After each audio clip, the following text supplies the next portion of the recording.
Hi, I'm Patty. Patty? 4 years ago, I went for a checkup. Well, I didn't want to go to this checkup, but my husband just kept asking me to go every day. I walked down to my GP, but on my way there, I saw this beautiful jacaranda tree. I love taking photos of beautiful flowers, and so I took a photo of this jacaranda tree. And the verse that day, for me in the morning, was from Psalm 63, where it says, "For your love is greater than life. I will glorify you with my lips. I will lift up my hands in praise."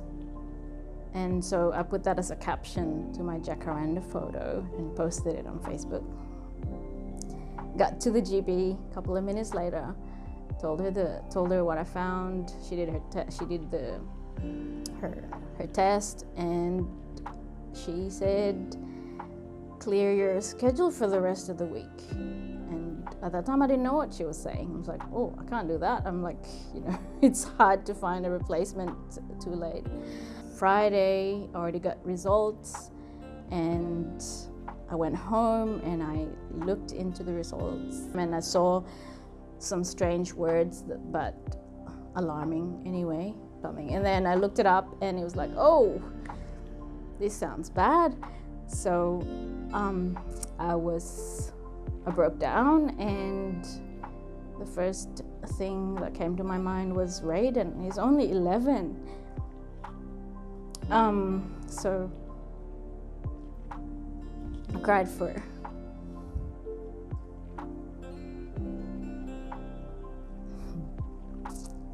So I cried because it's bad news, right? So of course you cry.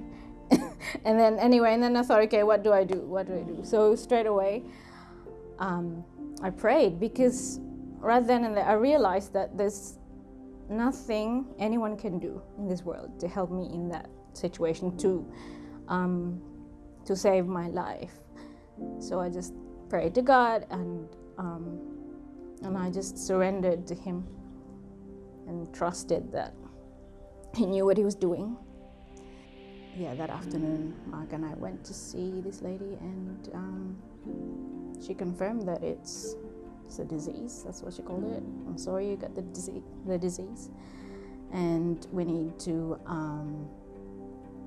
talk about treatment straight away."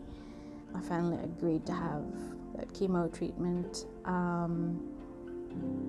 I had peace all throughout. Like, it was, I think I started in March, it ended in August, and then right after that we had to start the radiation therapy, which was every day. And I was thinking at that time, how's Mark gonna, because I wasn't allowed to drive, how's Mark gonna take me to these radio sessions and then go to work and then take Raiden to his football training?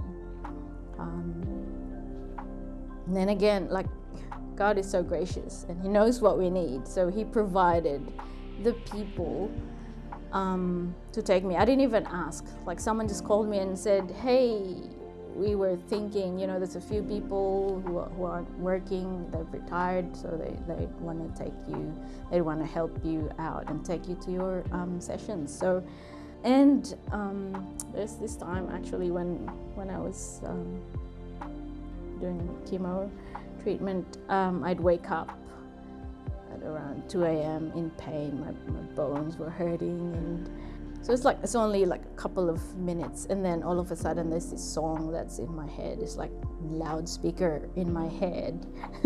It was Grace to Grace, and I'd end up singing, not loudly because I didn't want to wake Mark and Raiden, but in my head I was actually focused on singing, worshiping, instead of focusing on the pain. And that helped, and that happened every time. And I'd wake up and I would just praise God instead of feeling the pain. So it's really good.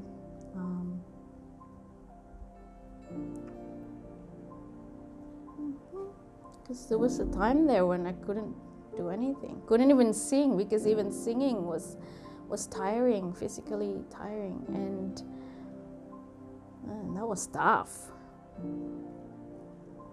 really tough. And there were times when I just wanted to give up. I'm like, what kind of life is this? Can't even walk.